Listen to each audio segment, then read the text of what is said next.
Seja bem-vindo mais uma vez.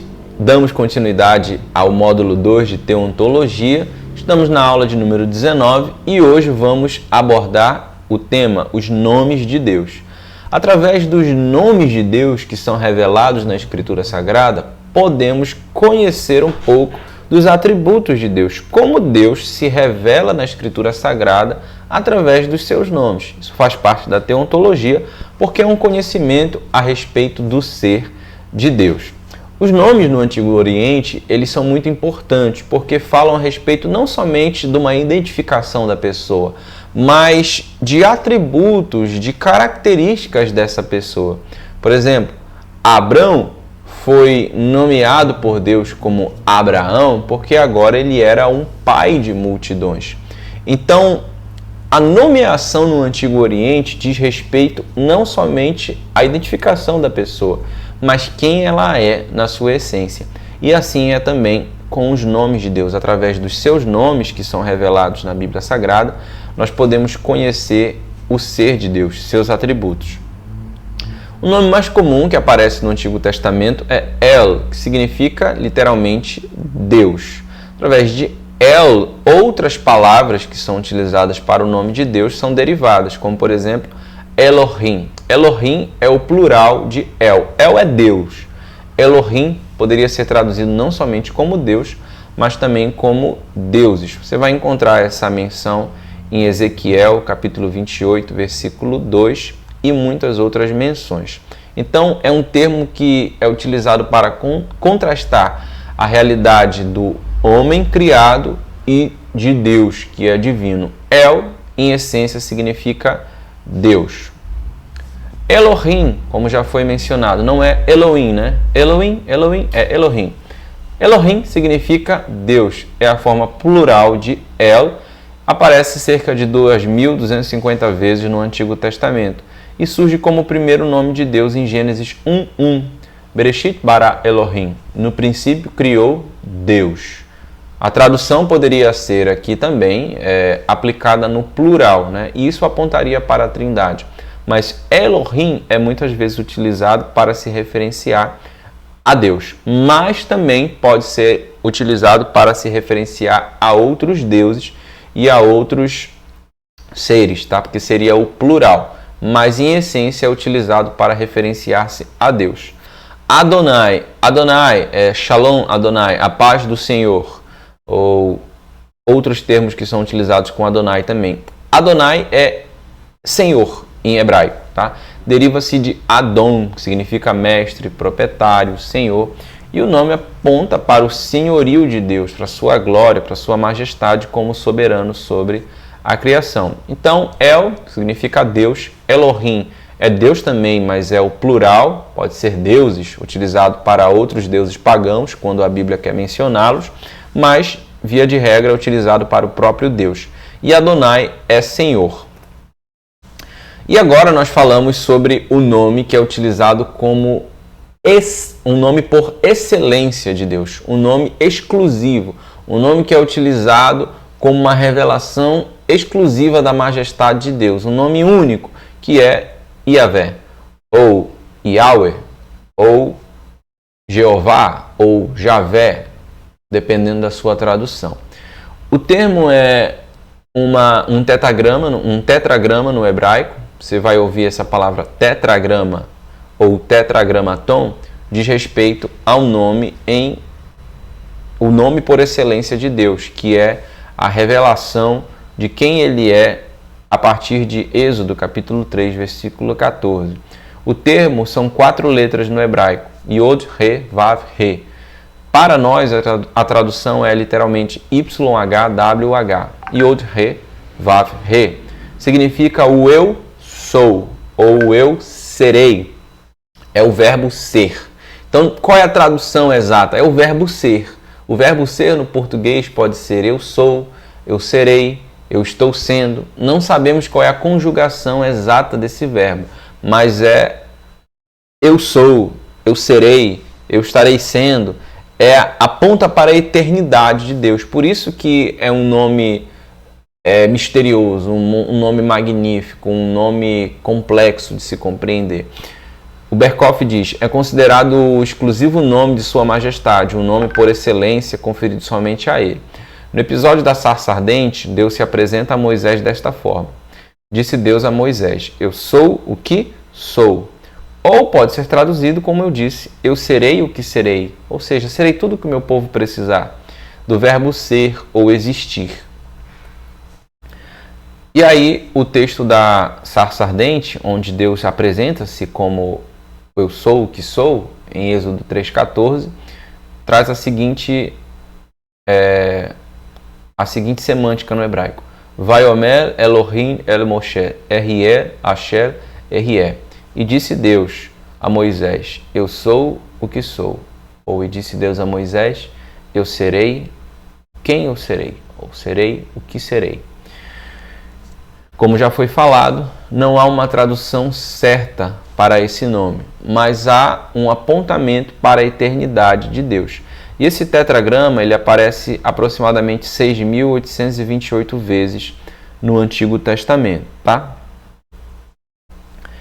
De acordo com Joséfo, em seu livro Antiguidade, não era sequer permitido que se pronunciasse o nome divino, possivelmente por influência da lei mosaica. Vamos ver aqui. Mas de onde saíram então traduções como Jeová, Javé,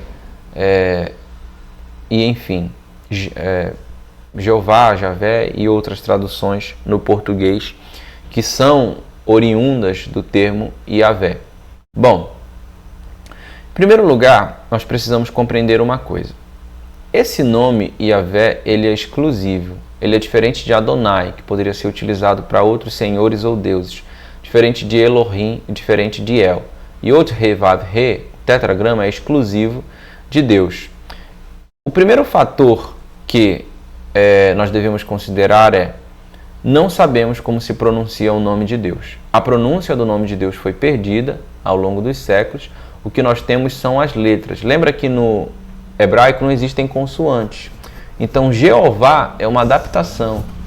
Javé é uma adaptação. Yahvé é uma adaptação. Agora, YHWH é exatamente como está no hebraico. Yod, He, Vav, He. Como se pronuncia Yahweh? Aueueu? Não sei. Não sei. Você tem que encontrar quais são as vogais que dizem respeito a essas consoantes. Não é possível nós sabermos. E por que se perdeu a pronúncia do nome de Deus? Primeiro fator, o desuso da língua hebraica durante o exílio. Quando o povo foi enviado para o exílio na Babilônia, pararam de utilizar o hebraico. E com isso, perdeu-se muito do conhecimento dos termos hebraicos que eram utilizados naquele contexto. Só quem dominava, só quem possuía esse conhecimento exclusivo era a casta sacerdotal. Tanto que você vai ver lá quando Esdras ele vai ler a lei para o povo, depois que eles retornam, para Jerusalém, ele está lendo a lei e haviam intérpretes entre o povo que estavam traduzindo essa lei porque eles não compreendiam mais o hebraico. Segundo fator é o medo da blasfêmia, ou melhor, a influência da lei mosaica que fez com que o povo sentisse medo de blasfemar contra Deus.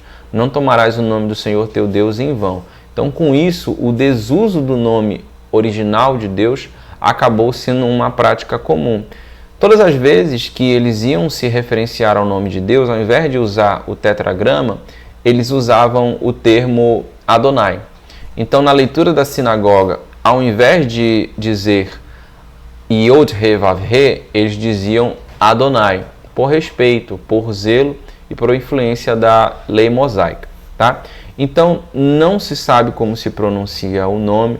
Com o cativeiro babilônico, ficou mais escasso ainda a quantidade de pessoas que sabiam a pronúncia desse nome. E o que nós temos hoje é apenas a informação das consoantes, o tetragrama. Mas de onde surgiram essas pronúncias? Essa é a nossa pergunta. Jeová, Javé e Yahvé. Foram adaptações, tá? Adaptações massoréticas. Quem eram os massoretas? Massoretas eram escribas especializados em fazer cópias do texto sagrado. E para facilitar a fonética das palavras em hebraico, eles criaram um método chamado de pontos massoréticos.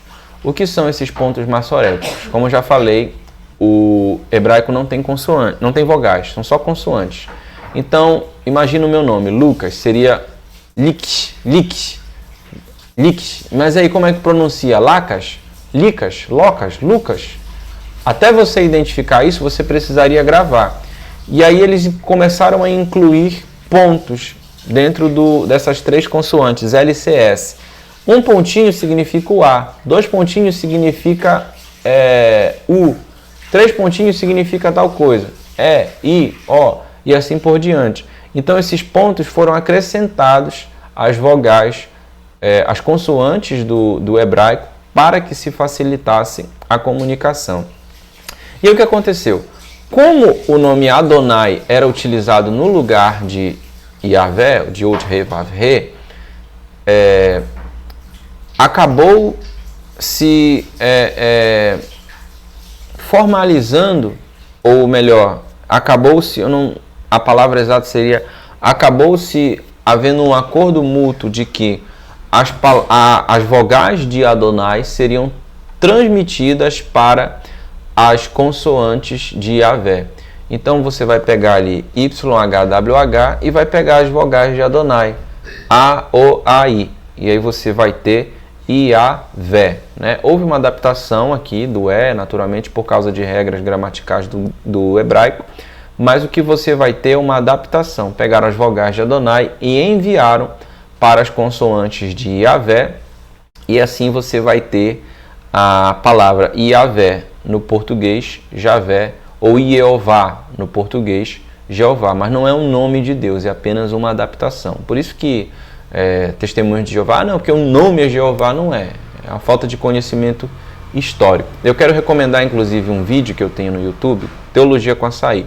Jogue Teologia com Açaí, o nome de Deus. Qual é o verdadeiro nome de Deus no YouTube, que eu explico, mostrando gráfico, mostrando dados didáticos que você vai conseguir compreender melhor, tá bom? Então, alguns nomes surgiram como derivações a partir de Yahvé. Por exemplo, Yahvé Jireh, o Senhor proverá. Você conhece o episódio lá do sacrifício de Isaac, né? Que não aconteceu o sacrifício, em que ele ofereceu seu filho e Deus proveu um carneiro no seu lugar. Por isso foi dado o nome, o Senhor proverá, Yahvé Jireh. Ou Yahvé Tsebaô, que significa o Senhor dos exércitos, né? Outro texto, outro nome, Yahvé Nissi, o Senhor é minha bandeira. Lá em Êxodo 17:15, Moisés edificou um altar e lhe chamou, o Senhor é a minha bandeira. Yahvé Ropeca, o Senhor que te sara. Fala do Deus que preserva e restaura. Foi empregado pelo próprio Deus, falando a Moisés, dirigindo-se ao povo em Êxodo 15:26. Se ouvires atentos a voz do Senhor teu Deus e fizeres o que é reto diante dos seus olhos e deres ouvido aos seus mandamentos e guardares todos os seus estatutos, nenhuma enfermidade virá sobre ti, das que enviei sobre os egípcios, pois eu sou o Senhor que te sara, eu sou Yahvé Ropeca. Yahvé Shalom, Senhor é paz. Quando Gideão edificou um altar ao Senhor, chamou o Senhor é paz. Yahvé Tzidkenu, né? Yahvé, aquela música. Senhor, justiça nossa. Jeremias 23:6. Nos seus dias Judá será salvo, Israel habitará seguro. Será este o seu nome, com que será chamado Senhor, justiça nossa. Yahvé Mekadisken, o Senhor que vos santifica. Êxodo 31:13. Tu, pois, falarás aos filhos de Israel e lhe dirás, certamente guardareis os meus sábados, pois é sinal entre mim e vós nas vossas gerações, para que saibas que eu sou o Senhor que vos santifica. Yahvé Mekadisken. El Elyon, agora já é uma derivação de El, né? O Deus Altíssimo. Aparece lá no episódio de Abraão e Melquisedeque, que ele é mencionado como sacerdote do El Elyon, do Deus Altíssimo.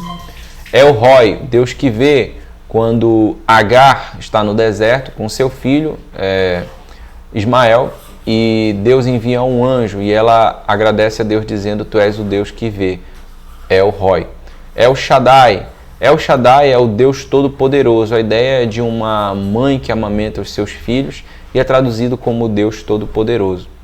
El Olam, Deus eterno, Deus que sempre existiu, um Deus que existe desde a eternidade passada, sempre existirá.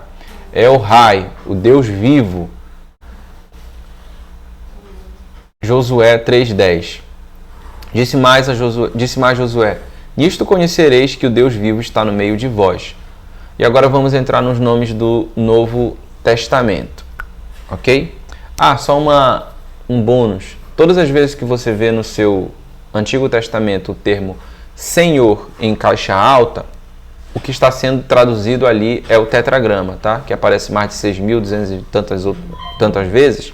Todas as vezes que aparecer Senhor em caixa alta, tudo em maiúsculo, é o tetragrama Yod-He, Vav-He, que nós não sabemos o significado. Em algumas vezes vai ser chamado de Javé, Iavé, Jeová e Eová, mas já vimos aqui que foi uma adaptação histórica e não sabemos a pronúncia correta. Kyrios, grego. Kyrios significa Senhor, significa o Senhor Todo-Poderoso, o governador que tem poder e autoridade legal. É interessante que o termo Kyrios é utilizado referindo-se a Cristo. Cristo é chamado de Kyrios no Novo Testamento. E sabe o que é interessante? A Septuaginta, nós já estudamos isso em bibliologia, né? Septuaginta é a tradução grega do Antigo Testamento. Na Septuaginta, todas as vezes que aparece o tetragrama, Yod-He, Vav-He, ela traduz por Kyrios.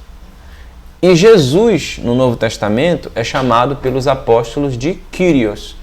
Significa que eles estão identificando Jesus Cristo como o Iavé do Antigo Testamento. O mesmo Deus da sarça ardente é o Deus que está manifesto entre nós, né? Entre os apóstolos, que eles puderam tocar, ver, conversar, sentir, se reclinar sobre ele.